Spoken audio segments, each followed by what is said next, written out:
apa yang ada di alam semesta ini.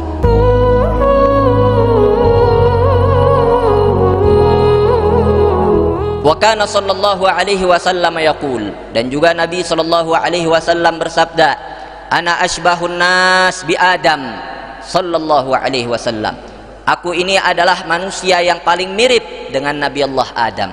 Wa kana abi Ibrahim sallallahu alaihi wasallam asbahan nas bi khalqan wa khuluqa, dan ayahku yaitu kakekku, buyutku yaitu Nabi Allah Ibrahim adalah asbahan nasibi, orang yang paling mirip denganku, khalqan wa khuluqa, baik bentuk fisik dan juga akhlaknya, yaitu Nabi Muhammad sallallahu alaihi wasallam itu sangat mirip dengan Nabi Allah Ibrahim ala nabiyina wa alaihi salam, khalqan wa khuluqa, baik dari segi khalq bentuk fisik, begitu juga akhlaknya, yaitu begitu mirip keduanya antara Nabi Muhammad dengan Nabi Allah Ibrahim ala nabiyina wa alaihi salam. Maka sebagaimana diriwayatkan yaitu di hadis yang kemudian ketika Isra wal Mi'raj Nabi sallallahu alaihi wasallam atau diperlihatkan fil manam, yaitu di dalam mimpinya Nabi sallallahu alaihi wasallam, ala kulli hal Nabi sallam diperlihatkan para anbiya, diperlihatkan Nabi Allah Isa, diperlihatkan para anbiya di hadapan Nabi sallallahu alaihi wasallam. Maka Nabi sallam mengatakan, aku adalah yang paling mirip dengan Nabi Allah Ibrahim, khalqan wa khuluqa, baik secara fisik ataupun secara akhlaknya. Di mana Dr. Ali As-Sallabi hafizahullah, beliau mengumpulkan daripada kemiripan antara Nabi Muhammad dengan Nabi Allah Ibrahim. Beliau mencatatkan kurang lebih ada sekitar 20, yaitu kesamaan antara Nabi Muhammad sallallahu alaihi wasallam, yaitu ada 18 persamaan antara Nabi Muhammad sallallahu alaihi wasallam dengan Nabi Allah Ibrahim. Beliau katakan di antaranya yaitu kesamaan dari segi khuluq, dari segi akhlak. Bagaimana Nabi Muhammad sallallahu alaihi wasallam dengan Nabi Allah Ibrahim, di mana Allah bukakan daripada tafakkur fi malakutis samawati wal ard kepada Nabi Allah Ibrahim untuk bertafakkur kepada alam semesta, di mana Allah menceritakan di dalam Al-Qur'an, yaitu di mana Allah berfirman, wa kadzalika nuri Ibrahim malakutas samawati wal ard wa yakuna minal mu'minin, dan begitulah kami memperlihatkan kepada Nabi Allah Ibrahim malakutas samawati wal ard, yaitu segala daripada apa yang ada di alam semesta ini dan juga apa yang ada di atas muka bumi, agar waliyakuna minal mu'minin, agar beliau menjadi orang yang betul-betul beriman kepada Allah subhanahu wa ta'ala. Jadi Allah bukakan daripada Nabi Allah Ibrahim untuk bisa bertafakkur kepada apa yang ada di alam semesta ini, kepada bulan, melihat kepada matahari sebagaimana diceritakan, yaitu Nabi Allah Ibrahim mengatakan kepada orang-orang kufar, oh ini Tuhan kalian bulan, oh ternyata bulan ada datangnya pagi hari, sirna itu bulan, diperlihatkan daripada malam hari, kemudian daripada siang hari ada matahari, dan seterusnya.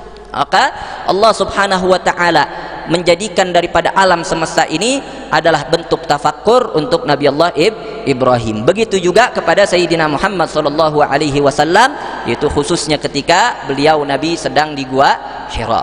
Maka Nabi SAW di gua Hira yatafakkar, yatahannath, beribadah, yaitu dengan bentuk tafakkur kepada Allah subhanahu wa ta'ala fi malakutih, yaitu tentang apa yang ada di alam semesta ini. Yaitu itu diantara kesamaan yang pertama dari segi akhlak. Begitu juga bagaimana istighfar Ibrahim li abih, yaitu beristighfarnya Nabi Allah Ibrahim, memohon ampunnya Nabi Allah Ibrahim itu kepada untuk ayahnya. Itu juga kemudian juga ditambah lagi dengan adawatul aqarib, adanya permusuhan dari keluarga sendiri. Nabi Allah Ibrahim dimusuhi oleh keluarganya. Sebagaimana Allah subhanahu wa ta'ala berfirman di dalam Al-Quran, yaitu ketika Nabi Allah Ibrahim berdakwah, wa idh qala Ibrahimu li abihi azaru atattakhidhu asnaman alihah, yaitu Nabi Allah Ibrahim ketika mengatakan kepada Azar, walaupun ada khilaf di antara ulama tentang Azar ini apa betul-betul ayah kandung atau paman dari Nabi Allah Ibrahim. Yaitu di dalam Al-Quran Allah mengatakan ketika Nabi Allah Ibrahim mengatakan li abihi kepada ayahnya, Azaru, wahai Azar, atattakhidhu asnaman alihah, apakah kamu menjadikan patung-patung ini sebagai itu Tuhanmu? Maka di situ terlepas daripada perbedaan pendapat antar ulama. Ada yang mengatakan Azar ini ya memang ayah kandung. Ada juga yang mengatakan ayah kandung Nabi Allah Ibrahim bukan bernama Azar, namun bernama Tarikh. Nah, itu menurut para ahli tarikh, yaitu mengatakan nama daripada ayah kandung Nabi Allah Ibrahim adalah Tarikh, bukan Azar. Adapun Azar paman daripada Nabi Allah Ibrahim. Adapun kenapa di dalam Al-Quran disebut idh qala li abihi, berkata kepada ayahnya, yaitu karena indal Arab, yaitu di tengah orang Arab terkadang yang namanya am itu bimanzilatil ab, kedudukannya sama dengan ayah. Kama qala sallallahu alaihi wasallam, itu sebagaimana Nabi sallallahu alaihi wasallam pernah bersabda kama qala, bahwasanya al am itu bimanzilatil ab, kedudukannya sama dengan ayah. Sama kedudukannya dengan ayah. Maka itulah daripada firman Allah Subhanahu wa taala. Ala kulli hal, Azar itu terlepas ayah atau paman dari Nabi Allah Ibrahim, intinya adalah kerabatnya Nabi Allah Ibrahim. Yaitu permusuhannya luar biasa. Begitu juga Sayyidina Muhammad sallallahu alaihi wasallam dimusuhi oleh Abu Lahab, padahal paman Nabi sallallahu alaihi wasallam. Begitu juga bagaimana Ibrahim wal qarabah al mu'minah. Nah, begitu juga bagaimana Nabi Allah Ibrahim dan kerabat-kerabatnya yang kemudian masuk Islam, yang kemudian menjadi pendukung setianya daripada Nabi Allah Ibrahim, yaitu diantaranya wa amana bihi Lut, yaitu Nabi Allah Ibrahim yang beriman kepadanya. Diantaranya selain beliau punya istri adalah Nabi Allah Lut, yang mana Nabi Allah Lut ini adalah keponakan daripada Nabi Allah Ibrahim, adalah keponakan dari Nabi Allah Ibrahim. Nah, maka kerabatnya yang beriman kepada beliau. Begitu juga Sayyidina Muhammad sallallahu alaihi wasallam di awal-awal keislaman, yang itu yang beriman siapa? Sayyidatuna Khadijah, istrinya. Begitu juga kemudian Sayyidina Ali bin Abi Thalib, yang tidak lain juga adalah sepupu Nabi sallallahu alaihi wasallam. Itu juga diantara kesamaan antara Sayyidina Muhammad dengan Nabi Allah Ibrahim. Nah, begitu juga bagaimana Nabi Allah Ibrahim membangun Ka'bah, begitu juga Nabi sallallahu alaihi wasallam. Ketika di zaman tersebut hancur Ka'bah, yaitu terkena banjir, maka akhirnya direnovasi, dibangun kembali daripada Ka'bah, dan masyhur bagaimana Nabi SAW yang kemudian meletakkan daripada Hajarul Aswad di Ka'bah tersebut. Maka dibangun oleh Nabi sallallahu alaihi wasallam pula.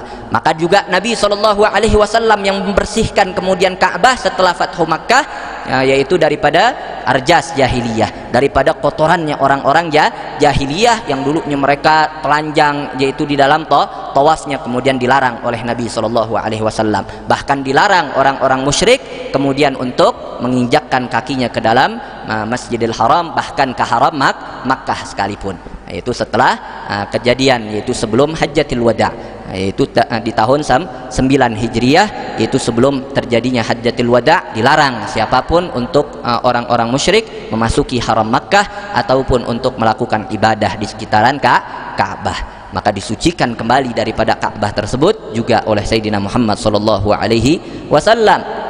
Dan begitu pula qiyadatul basyariyah, bagaimana Nabi Muhammad dan juga Nabi Allah Ibrahim dijadikan daripada panutan dan juga dijadikan sebagai pemimpin di tengah umat manusia, bukan hanya untuk kaumnya saja, namun untuk seluruh umat manusia. Sebagaimana Allah berfirman tentang Nabi Allah Ibrahim, wa idzibtala Ibrahim rabbuhu bikalimatin fa'atammahun qala inni ja'iluka linnasi imama. Allah menjadikan, qala inni ja'iluka linnasi imama, sungguhnya aku menjadikan engkau sebagai imam untuk linnas, untuk seluruh umat manusia. Jadi Allah jadikan Nabi Allah Ibrahim bukan hanya imam untuk kaumnya, namun juga untuk seluruh umat manusia. Begitu juga Sayyidina Muhammad sallallahu alaihi wasallam. Nah, maka begitu pula kemudian bagaimana hijrahnya Nabi Allah Ibrahim, begitu pula hijrahnya Nabi Muhammad sallallahu alaihi wasallam, di mana beliau hijrah minal Iraq wa taraka baladah, beliau hijrah dari Irak kemudian menuju ke negeri Syam, yang kemudian sampai akhirnya beliau wafat di sana. Begitu juga Sayyidina Muhammad sallallahu alaihi wasallam berhijrah dari kota Makkah menuju kota Madinah. Begitu juga bagaimana Nabi sallallahu alaihi wasallam yaitu mengharamkan daripada kota Madinah, sebagaimana dulunya Nabi Allah Ibrahim yang menjadikan kota Makkah itu menjadi haram, menjadi kota yang memiliki kehormatan, yang tidak boleh ditumpahkan darah di sana. Dijadikan itu kota Makkah ada daerah haram oleh Nabi Allah Ibrahim. Sebagaimana Nabi SAW mengatakan, Allahumma inna Ibrahim harrama Makkah faja'alaha haraman wa inni haramtul Madinata ma baina ma'zamaiha. Itu Nabi SAW mengatakan, ya Allah, engkau telah menjadikan kota Makkah itu menjadi haram sesuai dengan apa yang ditetapkan oleh Nabi Allah Ibrahim, maka sesungguhnya aku menjadikan daripada tanah kota Madinah ini juga menjadi haram. Kemudian ditunjuk daripada batas haramnya itu di kota Madinah dari mana ke mana oleh Nabi SAW, sehingga tidak boleh dibunuh daripada hewan buruan di kota Makkah, begitu juga di kota Madinah. Ditetapkannya kota Makkah menjadi kota haram itu oleh Nabi Allah Ibrahim. Adapun kota Madinah dijadikan kota haram, yaitu juga karena lewat daripada lisannya Sayyidina Muhammad sallallahu alaihi wasallam. Begitu juga bagaimana doa bil barakah. Nabi Allah Ibrahim mendoakan keberkahan untuk ahli Makkah, untuk penduduk kota Makkah, di mana Allah abadikan doa tersebut di dalam Al-Qur'an, faj'al afidatan minan nasi tahwi ilaihim warzuqhum minas samarati la'allahum yashkurun. Yaitu ketika meninggalkan anak istrinya di sana, Nabi Allah Ibrahim mendoakan, ya Allah, jadikanlah hati-hati manusia cenderung kepada mereka, yang dimana warzuqhum minas samarat, dan berikan rizki kepada mereka daripada buah-buahan, la'allahum yashkurun, agar mereka bersyukur. Dan diijabah doa tersebut oleh Allah. Kurang buah apa yang tidak ada di kota Makkah? Semua buah ada, dari negeri manapun, musim apapun ada di kota Makkah sampai sekarang. Nah, ini berkah daripada doanya Nabi Allah Ibrahim, warzuqhum minas samarat, dan berikan rizki mereka daripada jenis buah-buahan. Padahal kota Makkah gersang, air susah. Namun segala jenis buah di atas muka bumi ini ada di kota Makkah. Nah, ini daripada keberkahan doanya Nabi Allah Ibrahim. Begitu pula Nabi SAW berdoa, yaitu Allahumma inna Ibrahim kana abduka wa khaliluk da'a li ahli Makkah bil barakah. Ya Allah, sesungguhnya Nabi Allah Ibrahim adalah hamba dan juga khalilmu, yang beliau telah mendoakan untuk penduduk kota Makkah agar mendapatkan keberkahan. Wa ana Muhammadun abduka wa rasuluk, dan aku adalah Muhammad, hamba dan juga utusanmu. Ad'uka li ahli Madinah, aku mendoakan untuk penduduk kota Madinah, antubarika lahum fi muddihim wa sa'ihim. Ya Allah, agar engkau memberkahi daripada takaran dan juga sa' mereka, itu takaran mereka dalam jual beli mereka, agar semuanya menjadi berkah. Itu daripada doanya Nabi SAW, yaitu untuk memberikan keberkahan untuk penduduk kota Madinah.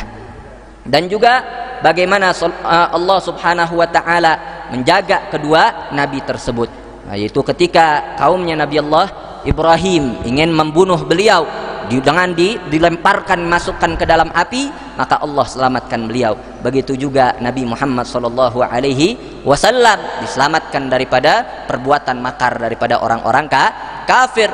Ketika mereka bersekongkol ketika sebelum hijrahnya Nabi SAW, yusbituka au yaktuluka au yukhrijuk, yaitu ketika mereka bersekongkol untuk menahanmu atau untuk membunuhmu atau untuk mengusirmu dari kota Makkah, maka yaitu kemudian wa idz yamkuruna wa yamkurullah wallahu khairul makirin. Mereka berbuat makar, maka kemudian Allah juga membalas daripada makar mereka, yaitu Allah menjaga daripada Nabi Muhammad sallallahu alaihi wasallam.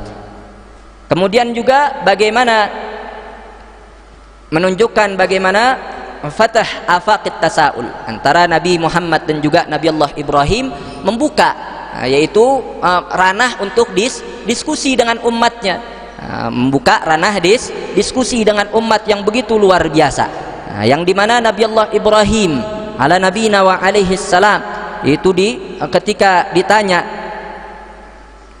yaitu beliau bertanya kepada Allah, Nabi Allah Ibrahim bertanya kepada Allah, Rabbi arini kaifa tuhil mauta.